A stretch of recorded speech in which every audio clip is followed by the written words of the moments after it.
The signal came from the edge of nowhere. Deep in space between star systems, a small probe drifted through the darkness. It had been traveling for months, collecting data and sending it back to the Galactic Empire. Today it picked up something new. Radio waves, primitive but organized. They carried sounds and pictures, music and voices. The probe's computers worked quickly to decode the signals. What they found made the machine's circuits buzz with excitement.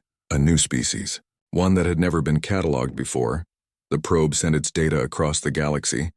The information traveled through quantum channels, reaching the Empire's capital world in seconds.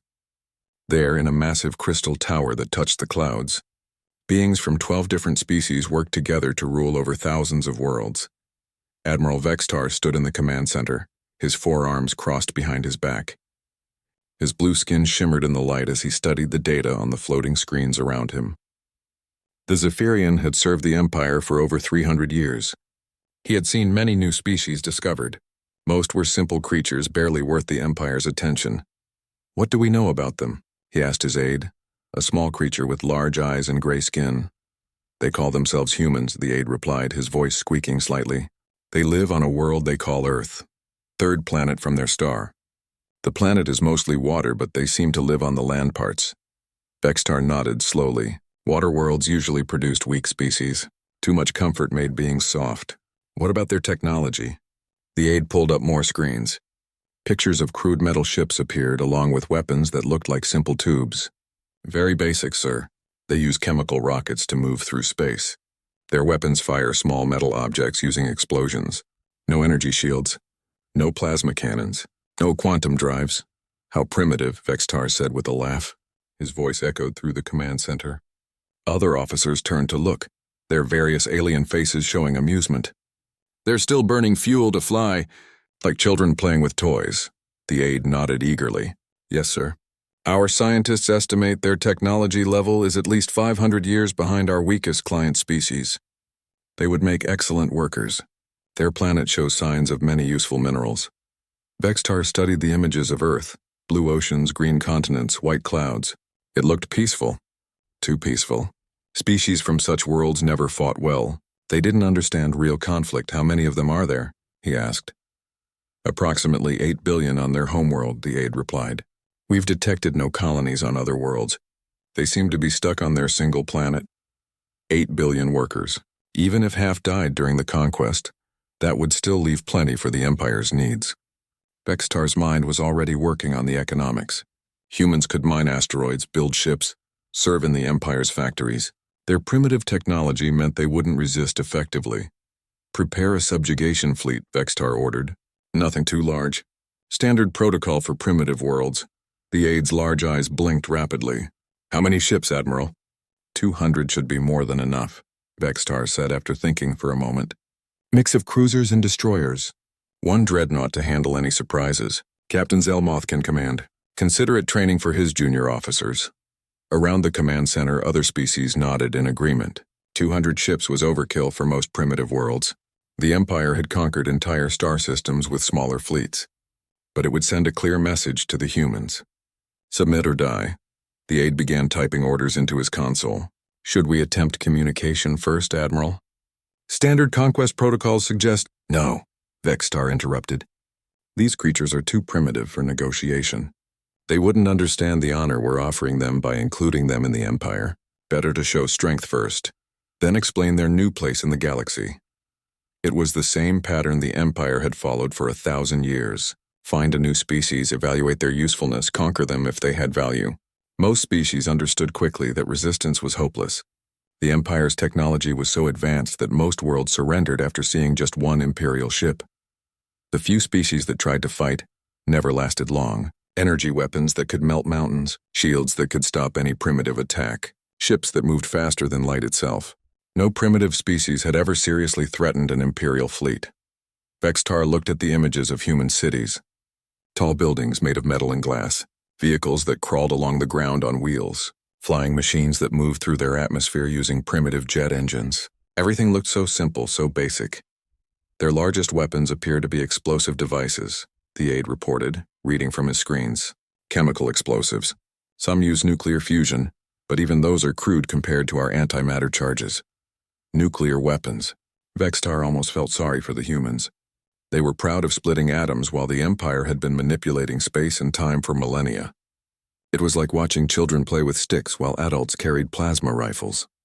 "Admiral," another officer called out. This one was from the Corvani species, tall and thin with silver skin. "The fleet will be ready to depart in 6 standard days. Captain Zelmoth requests permission to begin the journey." "Granted," Vextar replied. "Tell him to take his time. No need to rush. These humans aren't going anywhere." The officer nodded and returned to his console. Around the command center, the normal business of running a galactic empire continued. Trade routes were planned. New worlds were surveyed. Rebellions were crushed. The discovery of humanity was just another small event in the Empire's long history. But far away on the edge of human space, something else was happening. Something the Empire's sensors had missed. Captain Sarah Chen floated in the zero gravity of her ship's bridge. The UES Defiance hung in space near Jupiter, its dark hull almost invisible against the stars. No lights showed on its surface. No energy signatures gave away its position. To any observer, it looked like a piece of space debris. Inside, 50 of Earth's best soldiers and engineers worked in silence. They had been waiting for this moment for 15 years. Ever since the first deep space probes had detected signs of alien civilization, humanity had been preparing. "Captain," whispered Lieutenant Park from the weapons station. "Long-range sensors show movement at the edge of the system. Multiple contacts. Very large." Chen nodded slowly. Her crew had trained for this day, but training was different from reality. Today they would find out if humanity was ready for the galaxy. "How many?" she asked quietly. "Counting now, ma'am." "Computer estimates over 200 ships. Some are bigger than anything in our databases." 200 ships. Chen had expected something like this. The probe they had captured and studied 3 years ago had told them about the Empire's methods. Overwhelming force was their standard approach. "All stations prepare for combat," Chen ordered. "Silent running until my signal. Let them get close." Around her, the crew moved with practiced efficiency. Weapon systems came online without any external signs. The ship's reactor hummed quietly, hidden deep in its armored core. Everything was designed to look primitive from the outside while hiding humanity's real capabilities. The Empire thought they were facing children with toys. They would learn the truth soon enough. Earth's children had grown up fighting each other for millions of years. Now they were ready to fight among the stars. The wait began. The Imperial fleet dropped out of hyperspace at the edge of Earth's solar system, like a swarm of metal locusts. 200 ships of different sizes spread across space, their hulls gleaming with energy shields and weapon ports. The smallest destroyer was 3 times larger than anything humans had ever built. The largest dreadnought stretched for kilometers, bristling with cannons that could crack planets. Captain Zelmoth stood on his flagship's bridge, watching the primitive solar system appear on his screens. 8 planets orbited a yellow star. The third one glowed blue and green in the distance. Earth, home to 8 billion new subjects of the Empire. "All ships report ready, Captain," his communications officer announced. "Fleet deployed in standard conquest formation." Zelmoth nodded. The formation was designed to intimidate. Ships arranged in perfect geometric patterns, weapon systems clearly visible, shields shimmering with barely contained energy. Most species surrendered just from seeing such a display of power. "Begin scanning for their defensive fleet," he ordered. Surely they have some ships to protect their homeworld. The scanning officer, a creature with multiple eyes on stalks, worked his controls rapidly. "Sir, I'm detecting—" "Wait, this is strange." "What is it?" "I'm only finding one ship, Captain. A single vessel near the gas giant. It appears to be drifting. No energy signatures. It might be damaged or abandoned." Zelmoth frowned. One ship? That made no sense. Even the most primitive species usually had patrol vessels, cargo haulers, something. He looked at the tactical display showing the lone human vessel. It was tiny compared to his ships, a dark shape barely visible against the stars. "Are you certain that's their entire fleet?" he asked. "Yes, sir. Deep scans show no other vessels in the system. No bases on the moons. No hidden installations. Just that one ship." The bridge fell quiet. This had never happened before. Every species, no matter how primitive, at least tried to mount some defense of their homeworld. But humans appeared to have sent a single ship to face the entire Imperial fleet. "Perhaps it's a diplomatic vessel," suggested the weapons officer. "Coming to negotiate surrender?" Zelmoth considered this. It would make sense. The humans had probably detected the fleet's arrival and realized resistance was hopeless. They were sending their leaders to discuss terms. "Open a communication channel to the human ship," he ordered. The communications officer worked his controls. After a moment, he nodded. "Channel open, Captain." Zelmoth activated the main view screen. The image of Earth disappeared, replaced by the interior of the human ship. A being sat in what looked like a command chair, wearing some kind of uniform. Female by human standards, with dark hair and determined eyes. "Greetings," Zelmoth began, using the standard Imperial First Contact protocol. "I am Captain Zelmoth of the Galactic Empire. You are now subjects of His Imperial Majesty. Prepare your world for integration into the Empire. Resistance is futile and will result in the destruction of your species." The human looked directly at him through the screen. Her expression didn't change. No fear, no submission, no recognition of the hopelessness of her situation. "This is Captain Sarah Chen of the United Earthship Defiance," she replied. Her voice was calm, steady. "You are not welcome in this system. You have 30 seconds to leave." Zelmoth blinked in surprise. Around his bridge, officers turned to stare at the screen. Had this primitive creature just threatened them? A single tiny ship against 200 Imperial vessels? "I don't think you understand," Zelmoth said slowly. "You are facing the combined might of the Galactic Empire. Your single ship cannot possibly— 20 seconds, Chen interrupted. The sheer audacity of it left Zelmoth speechless. This human was either completely insane or too stupid to understand what she was facing. Either way, an example needed to be made. "Target their ship," he ordered his weapons officer. "Disable their engines and life support. We'll take them prisoner and let them watch as we claim their world." "Sir," the communications officer called out. "The human ship is— They're moving." On the tactical display, the dot representing the Defiance began to change position. It was accelerating away from Jupiter, heading toward the Imperial fleet. But something was wrong with the acceleration curve. "Impossible," whispered the scanning officer. "They're pulling 15 gravities. No living being can survive that kind of acceleration." Zelmoth stared at the display. 15 gravities would turn any normal creature into paste against the back wall of their ship. Even with the Empire's best artificial gravity systems, Imperial ships rarely exceeded 3 gravities in combat. "Maybe their artificial gravity is better than we thought," the weapons officer suggested, "or maybe they're already dead," another officer added. The ship could be running on automatic, but the human ship wasn't behaving like an automated system. It was changing course, adjusting its trajectory in ways that suggested active control. Someone was flying that ship, somehow surviving acceleration that should have been impossible. "Time to intercept?" Zelmoth asked.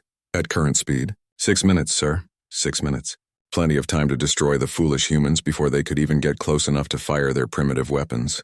Zelmoth selected one of his destroyers for the task. The Stellar Talon was a good ship with an experienced crew. They could handle one desperate human vessel. "Stellar Talon, this is flagship. You are to intercept and disable the approaching human ship. Use minimum force. We want prisoners." Acknowledged flagship. Stellar Talon moving to intercept. On the main screen, Zelmoth watched as his destroyer broke from the formation and headed toward the approaching human ship. The Stellar Talon was 2 kilometers long, armed with plasma cannons and protected by shields that could stop any known weapon. Against a tiny human vessel with primitive chemical rockets, it should be an easy victory. The 2 ships closed the distance rapidly. The human ship was still accelerating impossibly fast, now reaching speeds that were significant fractions of the speed of light. But speed alone wouldn't help them. The Stellar Talon's targeting computers could track and hit objects moving much faster. "Stellar Talon reports weapons lock," the communications officer announced. "Ready to fire on your command." Zelmoth leaned forward in his chair. This would be over in seconds. One blast from the destroyer's plasma cannons would cripple the human ship without destroying it completely. Then they could board it and take the crew prisoner. "Fire at will," he ordered. The plasma cannons fired, sending beams of superheated energy toward the human ship. The shots should have hit instantly. Energy weapons traveled at light speed. Nothing could dodge them at close range, but the human ship wasn't there anymore. "Where did it go?" Zelmoth demanded. "Sir, the human ship. It changed course at the last second. Impossible acceleration. They're on a collision course with Stellar Talon." On the screen, Zelmoth watched in horror as the tiny human ship slammed into his destroyer at a significant fraction of light speed. The impact was like a bullet hitting an egg. The stellar talon simply disappeared in a flash of light and debris. The silence on the bridge was complete. 2,000 crew members had just died in an instant, destroyed by a ship that shouldn't have been able to move fast enough to ram them. "Sir," the scanning officer whispered, "the human ship survived the impact. It's changing course again." Zelmoth looked at the tactical display. The human ship was indeed still there, now heading toward the main fleet. Its hull showed damage, but it was still moving, still accelerating. For the first time in his 300-year career, Captain Zelmoth felt something he had never experienced before in battle: fear. "All ships," he ordered, his voice cracking slightly. "Battle stations. Prepare for combat." The humans, it seemed, had not come to surrender after all. Captain Sarah Chen wiped blood from her nose as the Defiance shook from the impact. The collision with the alien destroyer had rattled every bolt in the ship, but her crew was still alive. "Barely. Damage report," she called out, her voice steady despite the pain shooting through her ribs. "Hull breach on Deck 7. Sealed," reported Engineer Rodriguez from his station. "Reactor holding steady. We lost 2 gun turrets, but main weapons are still online. Casualties: 12 injured, none dead. Artificial gravity kept us from becoming pancakes, but just barely." Chen nodded. The Defiance had been built for this kind of punishment. Every human ship was designed with one principle in mind: survive long enough to kill the enemy. Earth's engineers had learned from centuries of warfare that the ship that could take the most damage usually won the battle. On her screen, the Imperial fleet was reorganizing. Their perfect formation was breaking apart as ships moved into combat positions. Energy shields blazed brighter. Weapon ports opened like hungry mouths. "Lieutenant Park, what's our target priority?" Park studied his tactical display. "Command ships first, Captain. Take out their coordination. I count 3 large vessels that look like flagships." "Good thinking. Rodriguez, can you give me more speed?" The engineer's hands flew over his controls. "Reactor's already at 110%, Captain. Any more and we risk meltdown. Do it anyway. We need every advantage we can get." This was the human way of fighting. Push everything beyond safe limits. Accept damage that would cripple other ships. Use every trick, every advantage, no matter how dangerous. The aliens had been conquering worlds for 1,000 years, but they had never faced a species that had spent millions of years learning how to kill each other. The Defiance accelerated toward the Imperial fleet, its engines burning so bright they looked like small stars. Behind them, the wreckage of the stellar Talon tumbled through space, a cloud of metal and frozen atmosphere. 1 enemy ship down. 199 to go. "Incoming transmission from the alien fleet," reported Communications Officer Davis. "Put it through." Captain Zelmoth's face appeared on the main screen. His blue skin had turned pale and his forearms were shaking slightly. "Human ship, this is your final warning. Surrender now and we will grant you quick deaths. Continue this attack and we will make your species suffer for 1,000 years. Chen looked directly at the alien captain. "I have a counteroffer. Leave now and some of you might live." Zelmoth's eyes widened. "You destroyed 1 ship through luck and surprise. We have nearly 200 vessels remaining. Your death wish will not save your world." "We'll see," Chen replied and cut the transmission. Around her, the crew prepared for the real battle. This was what they had trained for their entire lives. Every human on the Defiance had been selected from the best of Earth's military forces. Soldiers who had survived wars in every environment on their planet. Engineers who could keep machines running under impossible conditions. Officers who could make split-second decisions that meant life or death. "Enemy ships moving to intercept," Park reported. "Looks like they're sending 20 ships to surround us. 20 ships. Each one larger and more powerful than anything humanity had ever built. Their energy weapons could melt through any known armor. Their shields could stop nuclear explosions. By every logical measure, the Defiance was about to be destroyed. But logic was for species that had evolved on peaceful worlds. "Navigator Singh, plot me a course through that asteroid field near the 4th planet," Chen ordered. Singh looked up from his controls. "Captain, there are no asteroids near the 4th planet. That's Mars, it's a solid world. There will be asteroids in 30 seconds. Park, target Mars with nuclear warheads. Maximum yield." Park's eyes went wide. "Ma'am, you want to blow up a planet?" "Not blow up. Just knock some pieces loose." We need cover and weapons. It was a crazy plan. Use nuclear weapons to blast chunks off Mars, then use the debris as both cover and projectiles. No sane species would destroy parts of their own solar system just to gain a tactical advantage. But humans weren't sane by galactic standards. The Defiance launched 6 nuclear missiles toward Mars. Each warhead carried enough explosive power to level a city. They struck the planet's surface in carefully calculated spots, blasting millions of tons of rock and metal into space. Within minutes, a new asteroid field was spreading out from Mars, creating a maze of spinning debris. "Course plotted, Captain," Singh reported. "But I have to warn you, flying through that mess at our current speed is suicide. Only if we make mistakes. Take us in." The Defiance plunged into the artificial asteroid field just as the first Imperial ships arrived. Plasma cannons fired where the human ship had been, but it was already gone, weaving between chunks of rock at impossible speed. "How are they doing that?" Zelmoth demanded on his bridge.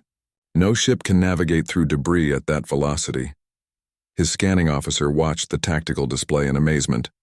"They're using manual control, Captain.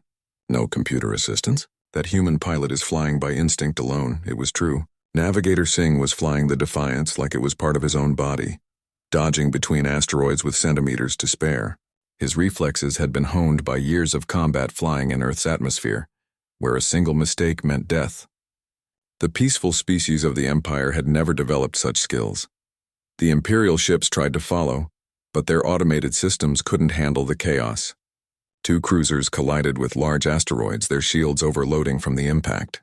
A destroyer got caught between spinning rocks and was crushed like an egg. Inside the debris field, the Defiance was hunting. It used the asteroids as weapons, pushing them toward enemy ships with carefully placed shots.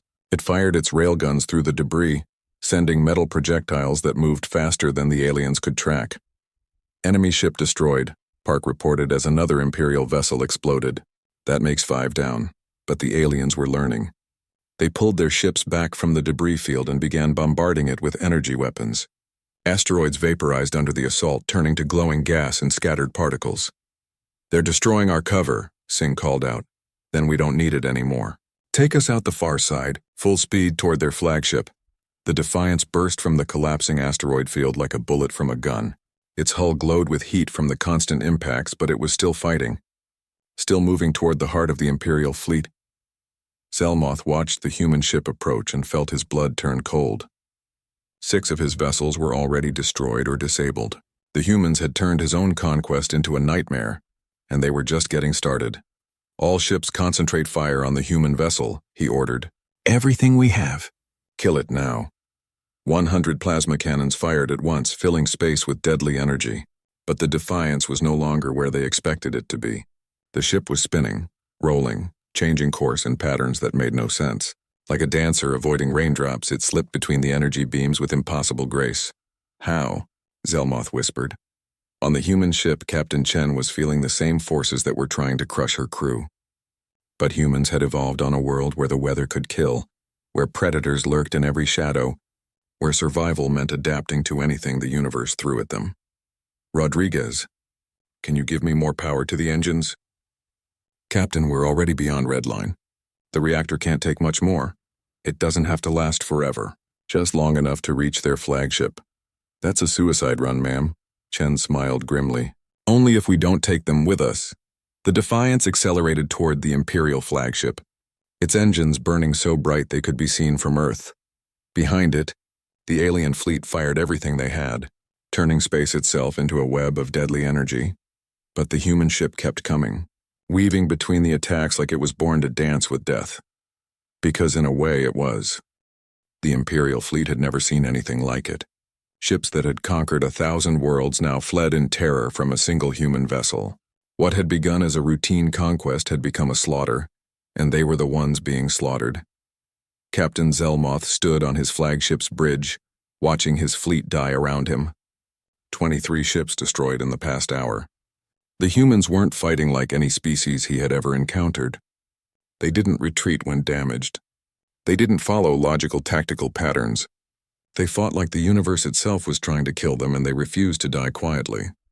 "Sir, the cruiser Vexnar is requesting permission to withdraw," his communications officer reported.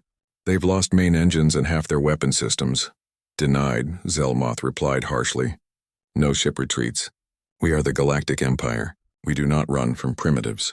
But even as he said it, Zelmoth could see the fear in his crew's eyes. They had trained their entire lives to fight civilized battles against civilized enemies, species that followed rules, that valued their own lives, that could be reasoned with or intimidated. Humans were none of these things. The Defiance burst through a formation of 6 destroyers like a shark through a school of fish. Its hull was scorched black, holes punched through its armor, but it kept fighting. One destroyer tried to ram the human ship, thinking to trade its own destruction for the enemy's death. Instead, the Defiance rolled aside at the last second and fired its railguns directly into the destroyer's reactor. The alien ship disappeared in a ball of white fire. "Their captain is insane," whispered the weapons officer. "She's flying a damaged ship into the heart of our fleet." On the tactical display, they could see the human ship's impossible path through the battle. Instead of engaging at long range like a sensible commander, Captain Chen was driving straight into close combat, where her ship's primitive weapons were most effective. She was turning the Empire's technological advantage against itself. "All ships fall back to defensive positions," Zelmoth ordered. "Form a protective screen around the flagship."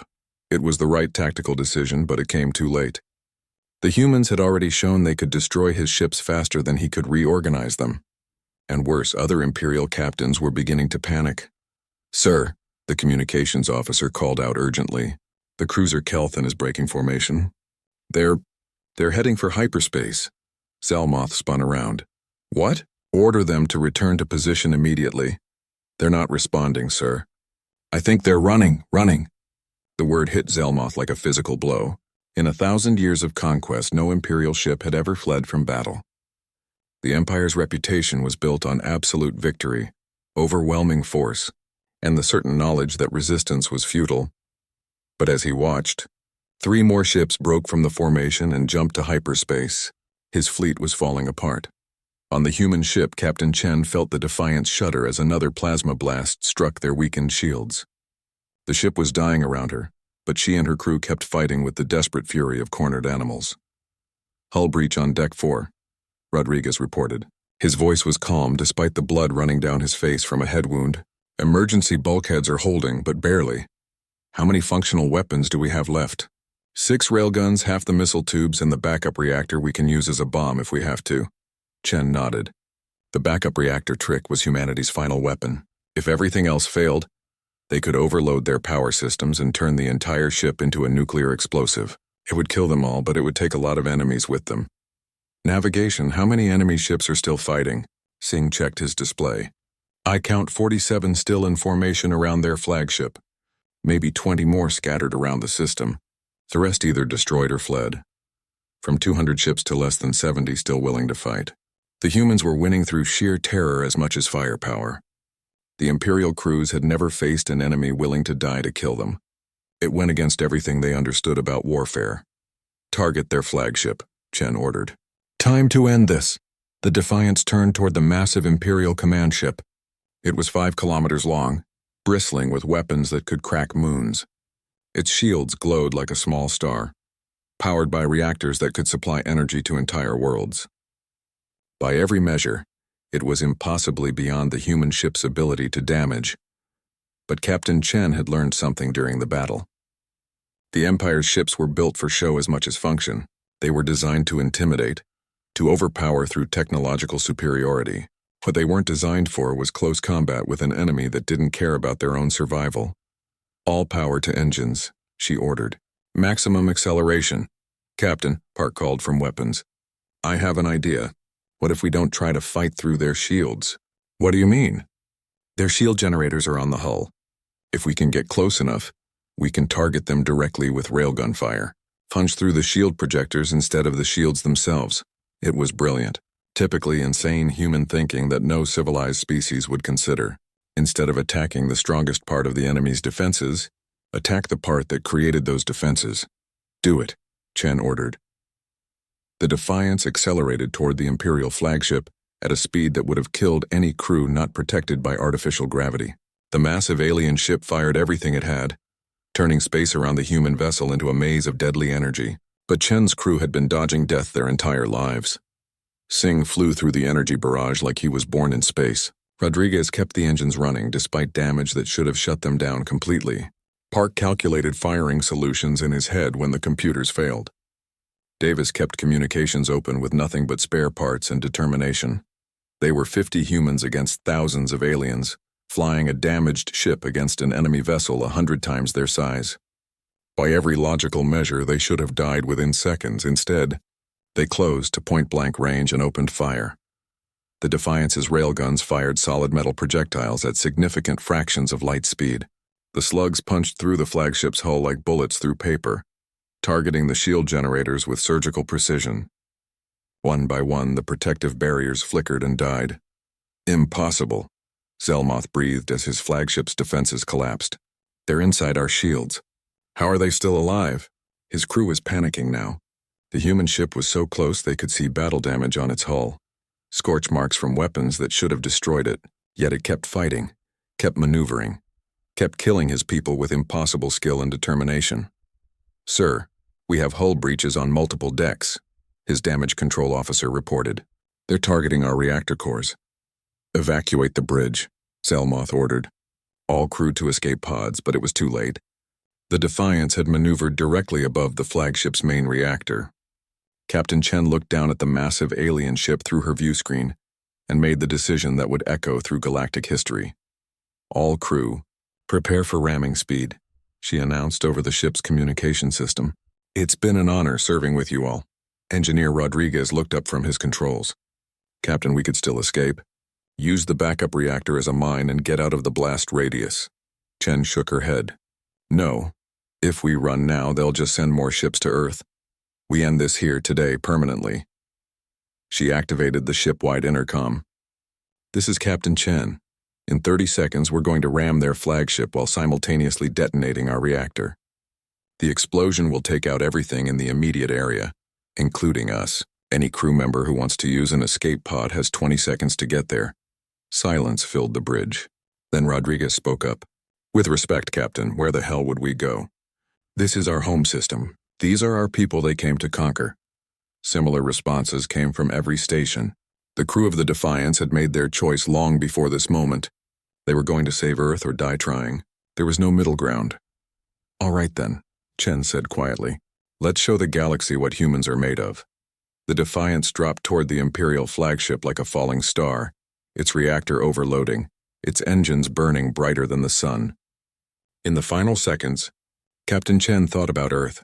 Blue oceans, green forests, cities full of people who would live free because 50 humans had chosen to die among the stars. The explosion lit up the solar system like a second sun.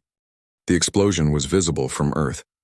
For 3 minutes, a new star blazed in the night sky, brighter than Venus, before slowly fading back to darkness.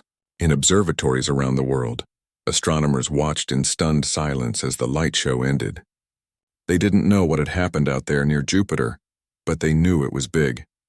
In space, where the Imperial flagship had been, only twisted metal and cooling plasma remained. The Defiance had taken the massive alien vessel with it, along with 15 escort ships caught in the blast radius. Of the original 200-ship invasion fleet, only 37 vessels remained intact. Commander Thekvar floated in the emergency bridge of his cruiser, trying to make sense of what had just happened. As the senior surviving officer, command of the shattered fleet had fallen to him. It was not a responsibility he wanted. "Status report," he croaked, his voice barely a whisper. 37 ships still operational, his aide reported. The small creature's hand shook as he read from his display. 56 ships destroyed. The rest jumped to hyperspace and fled the system. Fled? The word tasted like poison in Thekvar's mouth. The mighty Galactic Empire, conquerors of 1,000 worlds, had been routed by a single human ship. One vessel, crewed by 50 primitives, had destroyed more than half their fleet. "Sir," the communications officer called out. "We're receiving a transmission from Earth, audio only." Thekvar closed his eyes. He didn't want to hear what the humans had to say. But as commander, he had to listen. "Put it through." The voice that came through the speakers was calm, professional. Human, but speaking in the galactic standard language. "This is Admiral Rodriguez of the United Earth Defense Force. I am speaking to the surviving ships of the Imperial invasion fleet." Thekvar's eyes opened wide. Rodriguez, the same name as the engineer, on the human ship that had just died. A relative, perhaps? Someone seeking revenge for their lost family member? The voice continued. You came here expecting to find a primitive species that would surrender without a fight. Instead, you found humans. We are not primitive. We are not weak. And we are definitely not surrendering. Around the bridge, Thekvar's crew listened in terrified silence. They had just watched a single human ship destroy their entire command structure. What horrors was this Admiral Rodriguez planning for the survivors? However, the human voice went on, we are not monsters. You have 30 minutes to collect your dead, rescue any survivors, and leave our system. After that, we will consider any Imperial ship still in human space to be an active threat and respond accordingly. The transmission ended, leaving Thekvar's bridge in stunned silence. The humans were letting them go. After the devastating defeat they had just inflicted, they were offering mercy to their enemies. It was incomprehensible. Commander, his aide whispered. What are your orders? Thekvar looked at the tactical display. His remaining ships were scattered throughout the system, many of them damaged and barely functional. They had no hope of completing their mission. Earth was still there, still defiant, still protected by whatever other surprises the humans might have waiting. But more than that, his fleet was broken in spirit. The crews had watched their most powerful warship destroyed by a ramming attack that no sane species would attempt. They had seen their commanders panic and flee rather than face the impossible human tactics. All ships, Thekvar announced over the fleet communication system, begin search and rescue operations. We have 25 minutes to collect survivors and debris, then we jump to hyperspace. Sir, his weapons officer protested. The Empire expects us to complete the conquest. If we return without the human world, then we explain that humans are not the primitive species we expected, Thekvar interrupted. We tell them the truth. That 50 humans in a single ship destroyed 2/3 of our fleet and were prepared to die to protect their world. The search and rescue operation was completed in 17 minutes. There weren't many survivors to collect. The human weapons had been designed to kill, not disable. Most ships that had been hit were complete losses. As his fleet prepared to jump to hyperspace, Thekvar took one last look at Earth on his view screen. The blue-green world looked peaceful from this distance, just another planet orbiting another star, but he would never forget what lay beneath that peaceful appearance. Predators. Apex predators who had somehow learned to build starships. The jump to hyperspace took the surviving Imperial fleet away from Earth, but the news of their defeat traveled faster than any ship. Within days, every species in the galaxy had heard the impossible story. A single human vessel had destroyed an Imperial conquest fleet. At first, most species didn't believe it. The Empire had conquered worlds for a millennium. Their technology was beyond question. Their tactics proven across hundreds of campaigns. How could primitives with chemical rockets defeat such a force? But the evidence was overwhelming. 37 damaged Imperial ships limping back to port. Survivor accounts that all told the same incredible story. Combat recordings that showed impossible human maneuvers and tactics that made no logical sense. In the Imperial capital, Admiral Vexitar stood before the High Council, trying to explain the inexplicable. The 12 species that ruled the Empire sat in judgment, their alien faces showing various expressions of disbelief and anger. You sent 200 ships against one human vessel, the Corvani representative said, his silver skin flickering with annoyance. How is this possible? The humans fight differently than any species we have encountered, Vextar explained. They accept casualties that would break any civilized military. They use tactics that risk their own destruction. They turn their entire ship into a weapon. Impossible, declared the representative from the Zephyrian High Command. No species willingly destroys itself for tactical advantage. But the evidence was there in the combat recordings. The human ship ramming an Imperial destroyer at relativistic speed, using nuclear weapons to create improvised asteroid fields. Flying through debris and energy barrages that should have been instantly fatal. Most disturbing of all was the final attack. Captain Chen and her crew choosing to die rather than retreat, taking the Imperial flagship with them in a suicide attack that no civilized species would even consider. What are you recommending, Admiral? Asked the council speaker. Vextar had thought about this carefully during the long journey back to the capital. There were really only two options: Send a larger fleet to crush humanity through overwhelming force, or classify them as too dangerous to engage. I recommend we establish an exclusion zone around human space, he said quietly. 200 light-years in all directions. No Imperial ships to enter without specific authorization. The council chamber erupted in angry voices. 12 different species all talking at once, demanding explanations, calling for revenge, insisting that the Empire's reputation was at stake. But Vextar had seen the combat recordings. He had studied the human tactics. Most importantly, he had looked into the eyes of Captain Chen during that final communication. There had been no fear there, no hesitation, only absolute determination to protect her species at any cost. If we send a larger fleet, he said when the chamber quieted, the humans will find a way to destroy that too. They don't fight to win battles. They fight to survive. And a species that has learned to survive on the scale that humans have is not one we want to face in a war of extermination. The debate continued for hours, but eventually, practical concerns won out over wounded pride. The Empire had other worlds to conquer, other species that wouldn't fight with such insane determination. Why waste resources on a species that would rather die than submit? The official declaration came 3 days later. Humanity was classified as a protected species under Imperial law, not because they needed protection, but because everyone else did. Human space was declared off-limits to all Imperial activities. On Earth, the news was received with quiet satisfaction. The governments of the world had been preparing for a larger invasion, building more ships like the Defiance, training more crews in the tactics that had saved their world. But no larger invasion came. Instead, they received diplomatic communications from dozens of species, all wanting to establish trade relationships and defense pacts. Word had spread throughout the galaxy that humans were the one species the Empire feared to fight. In the years that followed, Earth became the unofficial capital of a new alliance.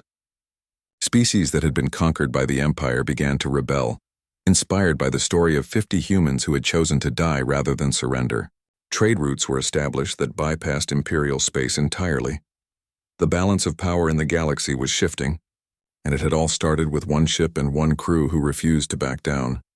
Captain Sarah Chen never lived to see the new age her sacrifice had created. But in the deep space memorials built by grateful alien species, her name was inscribed alongside a simple message. Here died 50 humans who showed the galaxy that some things are worth fighting for. The message concluded with humanity's new motto, adopted by the United Earth Defense Force and eventually by all of their allies. We are not the strongest, or the fastest or the smartest species in the galaxy, but we are the ones who will never stop fighting for what we believe in.